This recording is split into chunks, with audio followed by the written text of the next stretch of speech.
you are here. After all the December turmoil and excitement, January's pace is more than welcome. She feels as the deepest of winter, the quiet and the dark. The snow blankets the sounds and makes for a softer world. We allow her natural rhythm to dictate our days.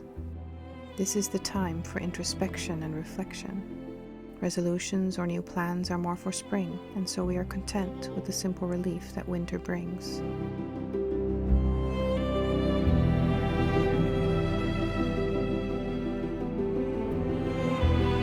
The sea brings the biting cold winds that sting the face and wash the soul.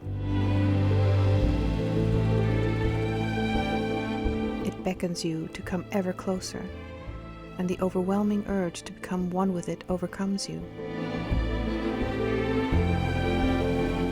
But not today, dear sea. Not today.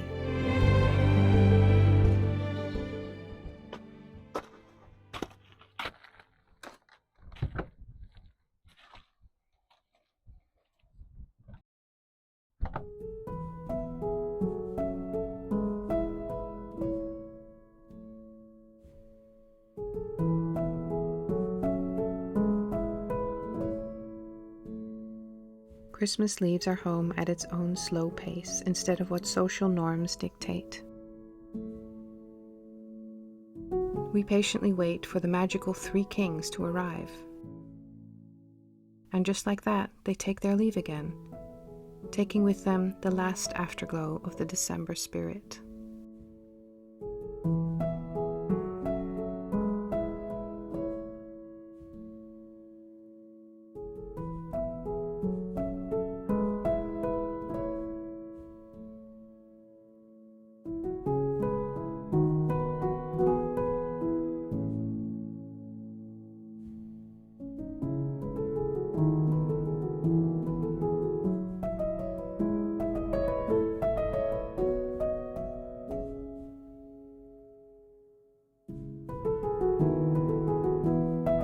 One of our favorite treats are Swedish Kanelbullar.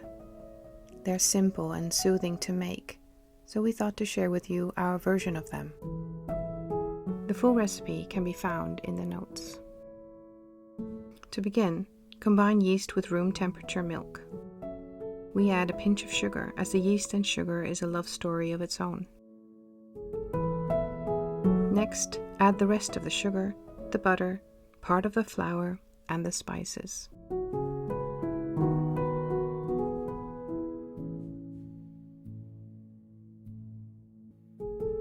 Mix them together to a very wet dough before adding the remaining flour and salt. At this point, it looks quite unpromising, but rest assured, it will get better. When the dough is formed and no longer sticks to your hands, turn it out on a surface to knead it.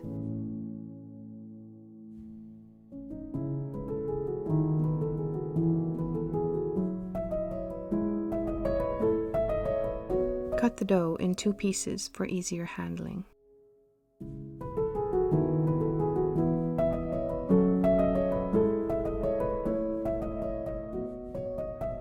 Roll out the dough into a rectangle and spread the butter-cinnamon mixture on top.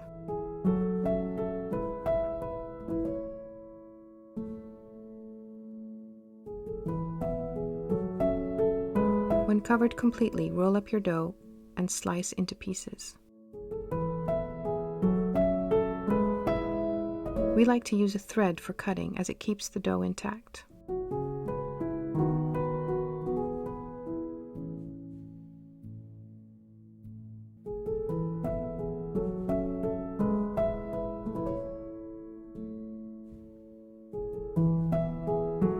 When all the dough is cut, cover with a tea towel and leave to rise in a warmer place.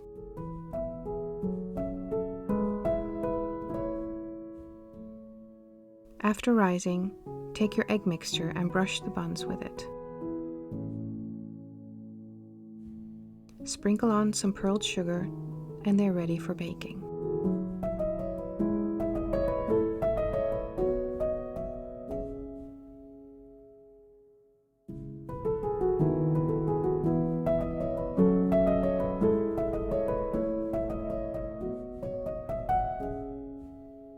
January, I have begun with a new sweater project to start the year off. I knit this pattern 10 years ago, at the very beginning of my knitting life. I remember loving knitting on it so much, but I had no idea what I was doing. It came out way too small, and the yarn pilled even before I wore it. Now, 10 years later, I felt to revisit this pattern, a bit of a circle moment, so to speak. It is called the Flet Pullover by Olga Buraya-Kefelian. I am knitting it in Ullcentrum's DK weight yarn in the color light grey. It is knit in pieces back and forth, and so also requires seaming. Not everyone's cup of tea, but so perfect for the slow winter evenings.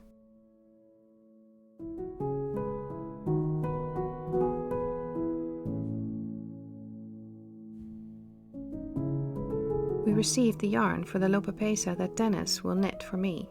It is the Tusseladd Polar from Linka Neumann's book Wilderness Knits. This sweater is knit in the Icelandic yarn Alasuq, one of Dennis's favorites as it is not so slippery and you can read it well. This rather rough wool is perfect for wearing outside, and I cannot wait for it to come to life.